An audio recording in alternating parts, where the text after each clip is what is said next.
नमस्कार विद्यार्थी मित्रांनो, माझं नाव प्रशांत सोनूने. स्वागत आहे तुमचं माझं यूट्यूब चॅनल ITI इन्स्ट्रक्टर प्रशांतवरती. मित्रांनो, मी इलेक्ट्रिशियनच्या विद्यार्थ्यांसाठी फर्स्ट इयर आणि सेकंड इयरच्या निमीची मोस्ट इम्पॉर्टंट क्वेश्चन सिरीज चालू केलेली आहे. त्यापैकी मी आधी फर्स्ट इयरचं पहिलं मॉड्यूल आणि सेकंड इयरचं सुद्धा पहिलं मॉड्यूल म्हणजे डीसी जनरेटर माझ्या चॅनलवरती अपलोड केलेलं आहे. जर तुम्ही ते बघितलं नसेल तर आधी ते बघून घ्या. आज या व्हिडिओमध्ये आपण इलेक्ट्रिशियन फर्स्ट इयरचं दुसरं मॉड्यूल म्हणजे बेसिक वर्कशॉप प्रॅक्टिसेस याचा पहिला पार्ट डिस्कस करणार आहोत. मित्रांनो, आपण आपल्या डेली लाईफमध्ये किंवा आयटीआयमध्ये भरपूर प्रकारचे टूल्स वापरत असतो.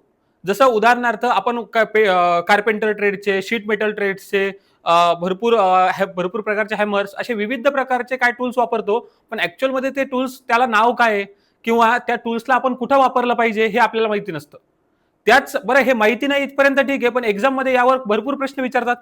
मग याच प्रश्नाची उत्तरे आपण अचूकपणे कशी क्लिक करायला पाहिजे किंवा अचूकपणे कशी ओळखायला पाहिजे याबाबत आपण या व्हिडिओमध्ये डिस्कस करणार आहोत. चला तर सुरू करूया इलेक्ट्रिशियन ट्रेडचं फर्स्ट इयरचं दुसरा मॉड्यूल बेसिक वर्कशॉप प्रॅक्टिसेस. पहिल्या प्रश्नापासून सुरुवात करूया. क्वेश्चन नंबर 1 बघा काय म्हणतो. What is the use of the gauge? या गेजचा उपयोग काय आहे? मित्रांनो, लक्षात घ्या, आपण गेज म्हणजे एखादी गोष्ट मोजण्यासाठी आपण गेजचा वापर करत असतो. मग जे चित्र तुम्ही बघताय ना, हे बघा, याच्यामध्ये तुम्हाला नाही का अशा नंबर ऑफ काय म्हणतात प्लेट्स आहेत, याच्यामध्ये नंबर ऑफ स्लाइड्स आहेत. आणि आता मग या कशासाठी वापरायचे रे? तर जर तुम्ही इथे चित्रामध्ये बघितलं तर जो आपला एखादा जॉब असतो ना, त्या जॉबची जर का तुम्हाला इंटरनल रेडियस, काय म्हटलं मी, इंटरनल रेडियस किंवा एक्सटर्नल रेडियस जर का तुम्हाला त्या जॉबची मोजायची असेल बघा, तर त्याच्यासाठी आपण काय करत असतो, हा रेडियस गेज किंवा त्याला फिलेट गेज असं म्हणतो, तर तो वापरत असतो. मग ऑप्शन बघूयात. पहिलंच ऑप्शन काय म्हणतो, to check the internal radius of the job. एकदम बरोबर. म्हणजे या जॉबची अंतर्गत त्रिज्या तपासण्यासाठी आपण या रेडियस काय म्हणतो, या रेडियस जॉबचा वापर करत असतो किंवा रेडियस गेजचा वापर करत असतो. मग याच्यात जर का समजा एक्सटर्नल गेज जर का उत्तर असतं ते सुद्धा बरोबर असतं, पण इथं बघा दिलेले कुठं, check the diameter of the wire, diameter of the cylinder का नाही, check the height of the काय पॅरलिझम जॉब नाही, set the job machines to parallel म्हणजे याच्यासाठी सुद्धा नाही. हा वापरतो आपण एक तर इंटरनल रेजिस्टन्स म्हणजे इंटरनल रेडियस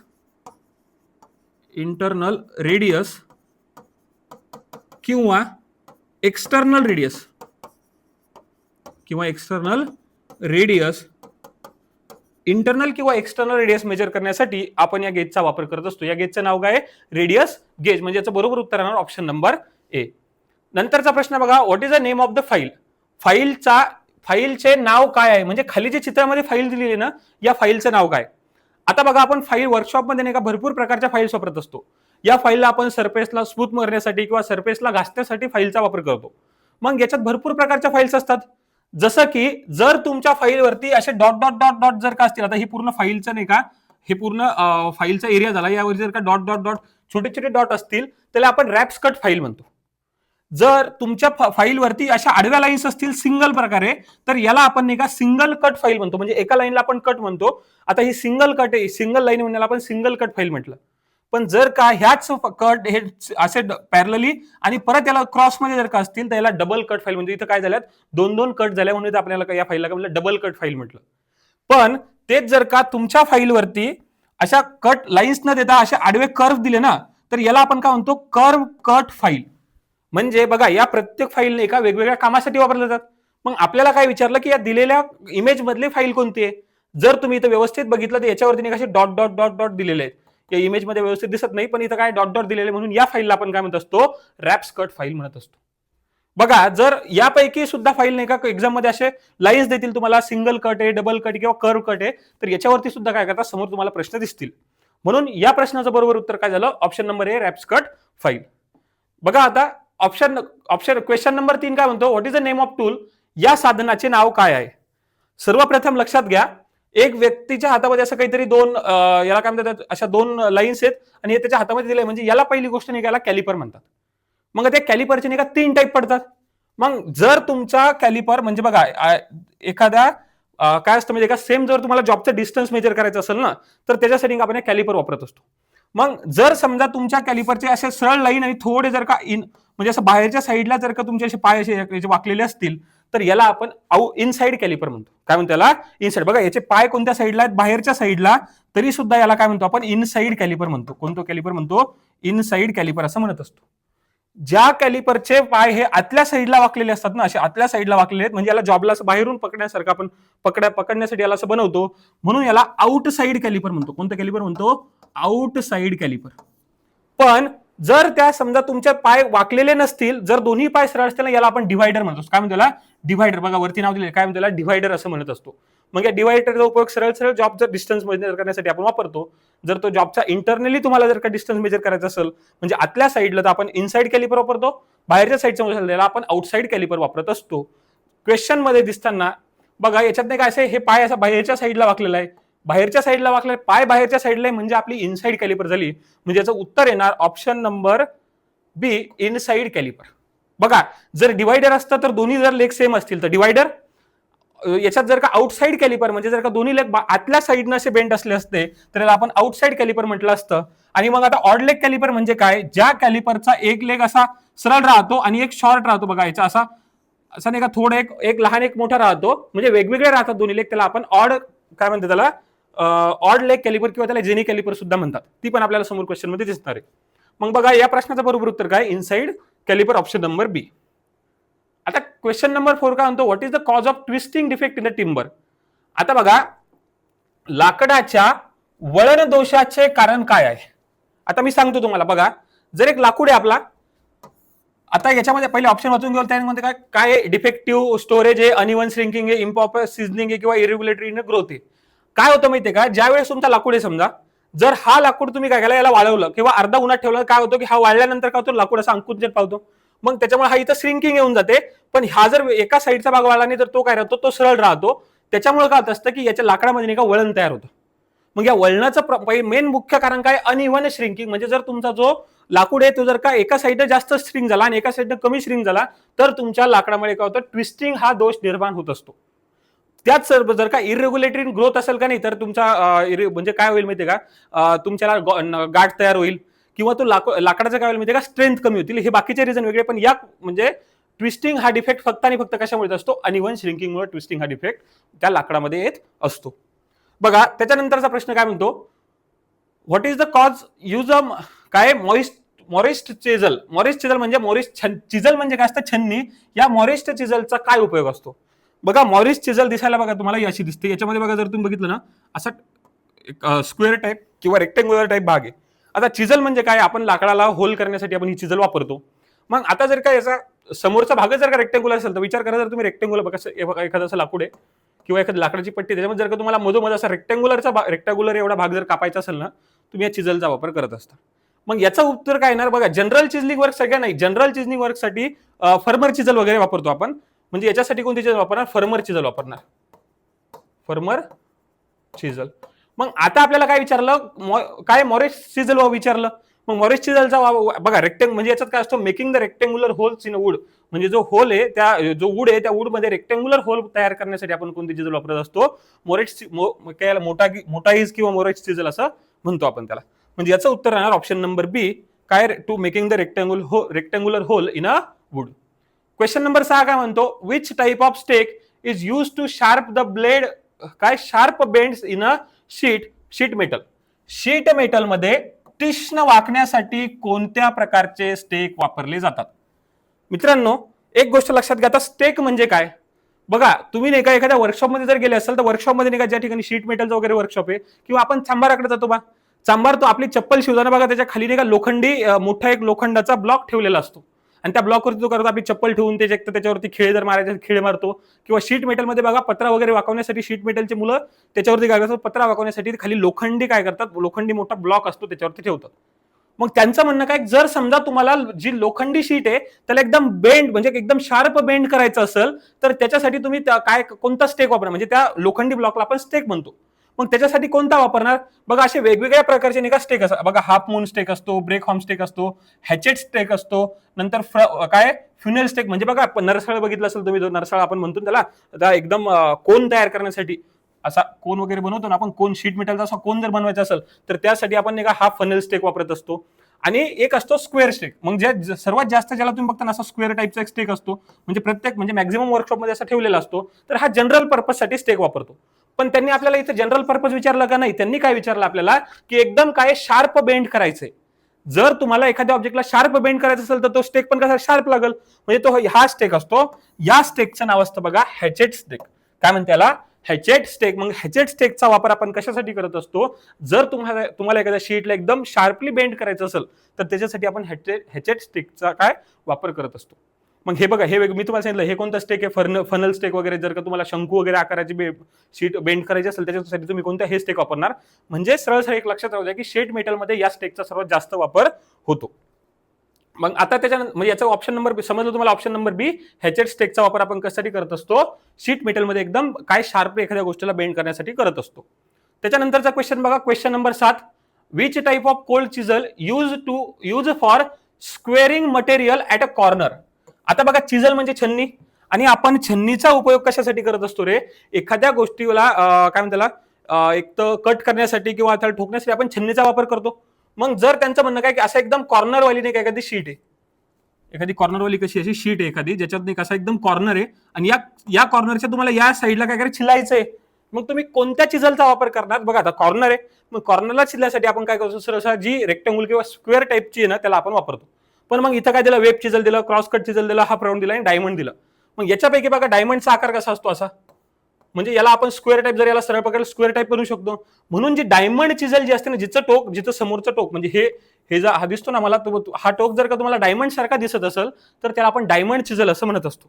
आता बघा, आता याच्यामध्ये बघा, हे बघा इथं कसं आहे, थोडासा असा डायमंड सारखा याचा शेप असा तयार झाला, म्हणून याला काय म्हणतो आपण, डायमंड चिजल असं म्हणतो. आणि हीच डायमंड चिजल आपण कशासाठी वापरत असतो रे? तर एखाद्या गोष्टीचे म्हणजे जे स्क्वेअरिंग, म्हणजे ज्या ठिकाणी असं चौकोनी टाईपचं जे मटेरियल आहे त्याला आपण छिलण्यासाठी आपण कोणती वापरत असतो? ही डायमंड चिजल आपण वापरत असतो. बघा, मग याचं उत्तर येणार option number D, diamond point chisel आपण कशासाठी वापरत असतो? या म्हणजे मटेरियलच्या स्क्वेअरिंग जे मटेरियल असेल त्याला छिलण्यासाठी आपण वापरत असतो. त्याच्यानंतरचा क्वेश्चन बघा, which type of caliper is use to draw the parallel line along the outer edge of material. काय म्हणतो हा? सामग्रीच्या बाहेरील कडांना समांतर रेषा काढण्यासाठी कोणत्या प्रकारचे कॅलिपर वापरले जाते? आता बाहेरील कडाला बघा, जर समजा एखादा असा जॉब आहे,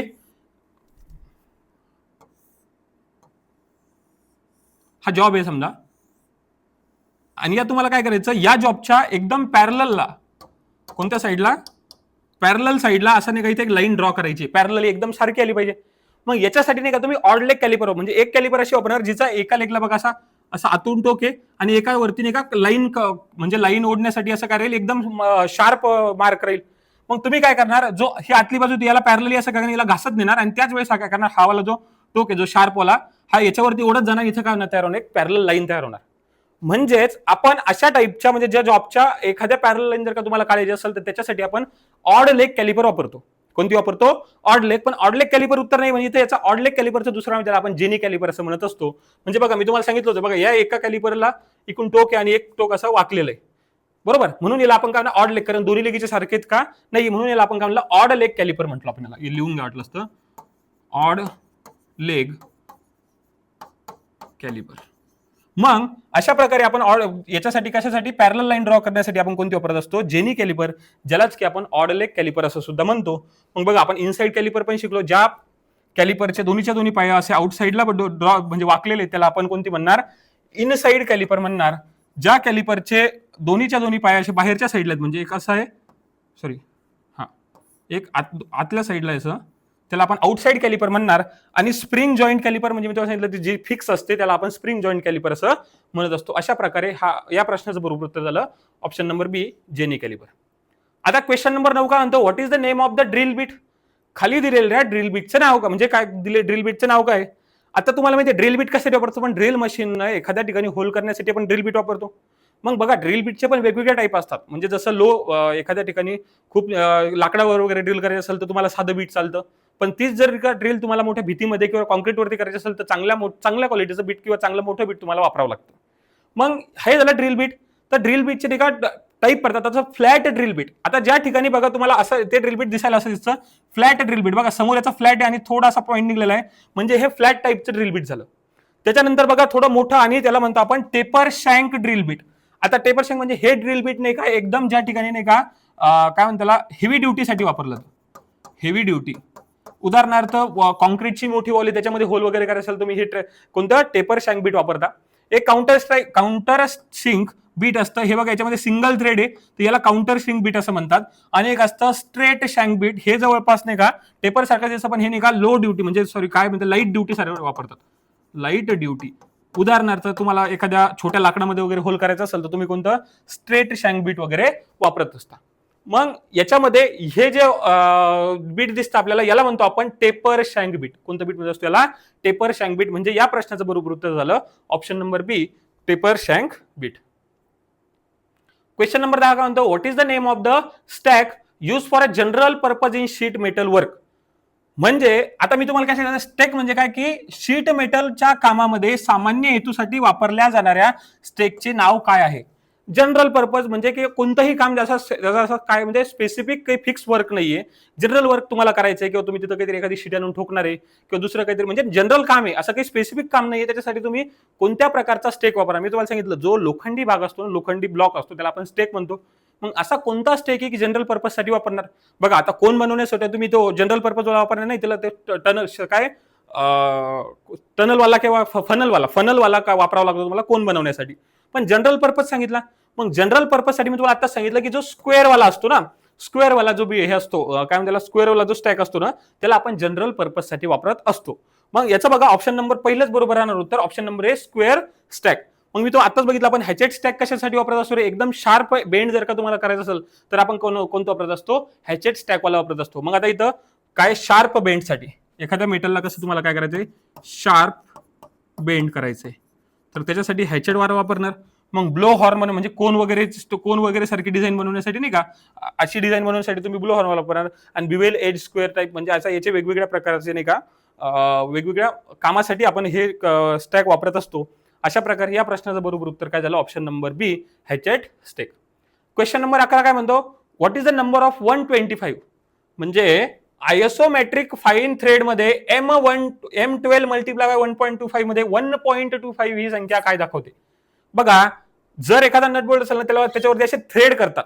मग या थ्रेड नाही का स्टँडर्ड आयएसओ म्हणजे इंटरनॅशनल स्टँडर्ड्स मध्ये नाही का M असेल M12 मल्टिप्लाय बाय 1.25 जर असं लिहिलेलं असेल तर M हा दाखवतो हा थ्रेड कसा आहे आयएसओ मार्कवाला आहे किंवा त्याला आयएसओ वाला आहे. आणि आपण याला जो हा 12 असतो ना हा 12 दाखवतो डायमीटर, काय दाखवत असतो डायमीटर ऑफ त्या काय म्हणतात जो नट बोल्ट असेल नट किंवा बोल्ट त्याचा डायमीटर दाखवतो. आणि हा 1.25 जो असतो ना तो दाखवत असतो पिच ऑफ थ्रेड.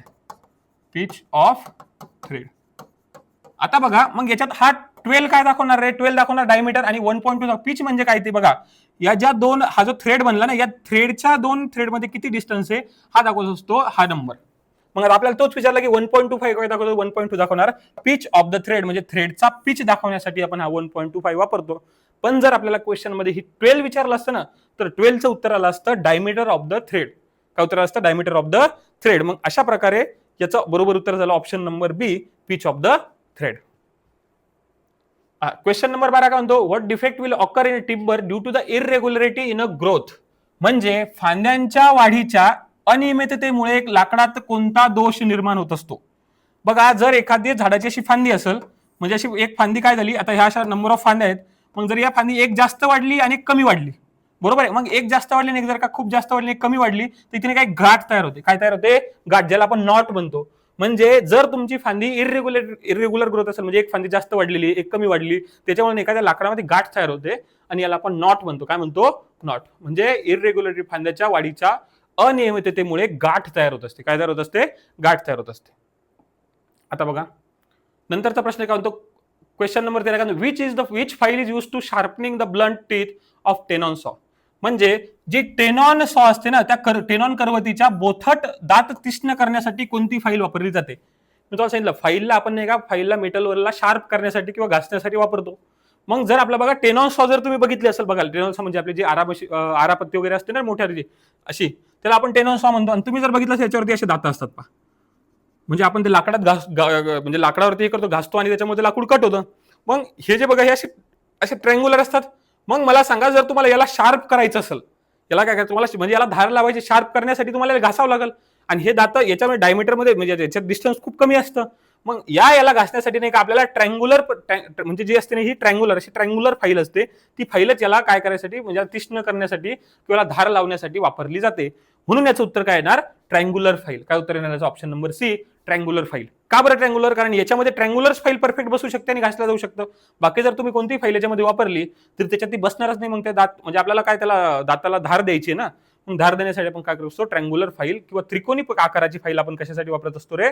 या टेनॉन सॉला काय करण्यासाठी? टेनॉन सॉचे जे टीथ आहेत त्याला काय करण्यासाठी? शार्प करण्यासाठी आपण वापरत असतो. त्याच्यानंतरचा क्वेश्चन बघा, name the part mark as a x in the file. मग आता जसं मी तुम्हाला सांगितलं फाईल आहे, मग या फाईलमध्ये नाही का फाईलचे वेगवेगळे भाग असतात. जसं आपलं शरीर आहे, आपल्या शरीराचं डोकं असतं, खांदा असतो, आपले हात असते, पाय असते, तसंच त्या फाईल नाही का ही जी पूर्ण फाईल आहे ना, या फाईलला प्रत्येकाला नाव दिलेलं आहे. मग आता सांगतो मी तुम्हाला, बघा हे सरळ सरळ ज्याला आपण हातात पकडून ठेवतो ना त्याला आपण हँडल म्हणणार. मग हँडल कशासाठी असतं? बघा फाईल नाही का मेटलचे असतात, मग त्याला प्रॉपर ग्रिप पकडण्यासाठी आपण हँडलचा वापर करतो. त्याच्याच खाली हँडलच्या खाली जे फाईलच्या असं क्रॉस दिसतं, जसं आपला याला शोल्डर आहे तर याला आपण काय म्हणतो? फाईलचं शोल्डर म्हणत असतो. कारण त्याला फाईलचं शोल्डर म्हणतो. आणि अशा ठिकाणी ज्या ठिकाणी बघा फाईलचे जिथं कट्स येतात, ही डबल कट्स मध्ये येते समजा, ज्या ठिकाणी कट्स नाही येत ना त्याला आपण हिल म्हणतो. काय म्हणतो? हिल. त्याच्यानंतर हे जे फाईलचा साईडचा भाग झाला ना, या साईडच्या भागाला आपण फाईलचा एज म्हणतो. एज म्हणजे किंवा त्याला कोपरा म्हणतो आपण, त्याला म्हणतो फाईलचा एज म्हणत असतो. जो वरच्या एकदम मेटल ज्याच्यामध्ये आपण हा हँडल फिट करतो त्याच्या वरच्या टोकाला आपण टँग म्हणतो. आणि बघा जो पूर्ण फाईल आहे ना, जी पूर्ण फाईलचा जो एरिया आहे त्याला आपण काय म्हणत असतो? फेस म्हणतो. आणि फाईलचा सर्वात समोरचा हिस्सा याला आपण फाईलचा टिप असं म्हणत असतो. मग आता यांनी काय केलं? यांनी आपल्याला कुठे दिलेला रे एक्स? हा इथं शोल्डरवरती दिला का नाही? बघा इथं दिलेला आहे. मग या भागाला आपण काय म्हणणार? याला आपण हिल म्हणत असतो. काय म्हणत असतो? हिल. जर इथं दिला असता हा झाला शोल्डर, हा काय झाला? हा झाला याचा हँडल, हा झाला याचा एज, हे झाला पूर्ण, हा झाला फेस, आणि हा समोरचा काय झाला? हा झाला याचा टिप. अशा प्रकारे फाईलचा आता एक तिथे एक दिला, कदाचित एक्झाम मध्ये याच्यापैकी कोणत्याही ठिकाणी काय करू शकतात? देऊ शकतात. त्याच्यामुळे हे नाही का व्यवस्थित नोट करून घ्या. क्वेश्चन नंबर 15 काय म्हणतो? What is the name of the tool? आता बघा हे या टूलचं दिलेल्या टूलचं नाव काय आहे? आता मी तुम्हाला एक बघा, आपण आधीच्याच क्वेश्चन मध्ये बघितलं, हे बघा याच्यामध्ये एक नाही का असा लेग असा आतमध्ये झुकलेला आहे आणि हा इथे एक शार्प एकदम काय टीप आहे. मग आता याला बघा हा याच्याशी पॅरलल लाईन पण काढलेली आहे, जर तुम्हाला व्यवस्थित दिसत असेल तर. मग मी तुम्हाला सांगितलं, जर का एखाद्या जॉबला आपल्याला पॅरलल लाईन काढण्यासाठी आपण एक टूल वापरतो, आपण त्याला म्हणतो जेनी कॅलिपर. काय म्हणतो त्याला? Jenny calliper. मग आता इथं बघा याच्यात ऑप्शन नंबर 1 दिलेलं आहे, काय दिलेलं आहे? Jenny calliper. मग आता बघा इथं परत जेनी कॅलिपरचं नाही, इथं नाहीये, पण ह्याच याला काय म्हणतात? जेनी कॅलिपर म्हणतात. आणि या 3 बाकीचे सांगितलं, ज्याचा लेग असा आउट साईडला आहे त्याला म्हणतात इनसाइड कॅलिपर, ज्याचा लेग असा इन साईडला आहे त्याला म्हणतात आउटसाइड कॅलिपर, आणि याला म्हणतात फर्म जॉईंट कॅलिपर. काय म्हणतात? फर्म म्हणजे फिक्स, फर्म जॉईंट कॅलिपर. बघा हा जॉईंट असा फिक्स आहे याचा, मग याला नाही का फर्म जॉईंट कॅलिपर. बाकीच्याला इथं स्प्रिंग लावलेली असते, मग याला काय म्हणणार? Firm joint calliper. ही पण तुम्हाला नाही का समोर एक्झाम मध्ये किंवा समोरच्या क्वेश्चन मध्ये कुठेतरी दिसल. याचं बरोबर उत्तर आहे ऑप्शन नंबर ए. काय झालं याचं? जेनी कॅलिपर हे काय झालं याचं बरोबर उत्तर झालं. बघा मित्रांनो, आजच्या आपण या क्वेश्चन मध्ये एकूण प्रश्न म्हणजे 15 प्रश्न एकदम सॉल्व्ह केले. व्हिडिओची लेंथ खूप जास्त होत होती कारण आपलं एक्सप्लेनेशन जास्त आहे आणि तुम्ही 40-40 मिनिटाचा व्हिडिओ बघू शकत नाहीये. म्हणून मी या पार्टमध्ये किती 15 क्वेश्चन एक्सप्लेन केले. बाकीचे या मॉड्यूलचे म्हणजे दुसऱ्या मॉड्यूलचे इलेक्ट्रिशियन फर्स्ट इयरच्या दुसऱ्या मॉड्यूलचे उर्वरित जे प्रश्न राहतील ते आपण याच्या नंतरच्या मॉड्यूलमध्ये काय करणार आहे? एक्सप्लेन करणार आहे. हा व्हिडिओ जर तुम्हाला आवडला असेल तर व्हिडिओला लाईक करा. अशाच प्रकारचे इलेक्ट्रिशियन फर्स्ट इयर सेकंड इयरचे नेहमीचे मोस्ट इम्पॉर्टंट क्वेश्चन सिरीज, तसेच आयटीआय बद्दलचे अपडेट आणि अशा वेगवेगळ्या इम्पॉर्टंट क्वेश्चन सिरीज बघण्यासाठी माझ्या चॅनलला सबस्क्राईब करा. तुम्हाला जर असं काही डाऊट असेल तर मला कमेंटमध्ये विचारा. आणि माझा काय म्हणतात आयटीआय इन्स्ट्रक्टर प्रशांत या इंस्टाग्राम हँडलवरती सुद्धा तुम्ही काय करू शकता? मला डाऊट विचारू शकता. म्हणजे इथंच आपलं आजचं लेक्चर संपलं. याच्यानंतरचा आपण पार्ट काय करणार आहे? याच्यानंतरचे जे क्वेश्चन आहेत, समोर अजून क्वेश्चन आहेत ते आपण नेक्स्ट पार्टमध्ये घेणार आहेत. धन्यवाद.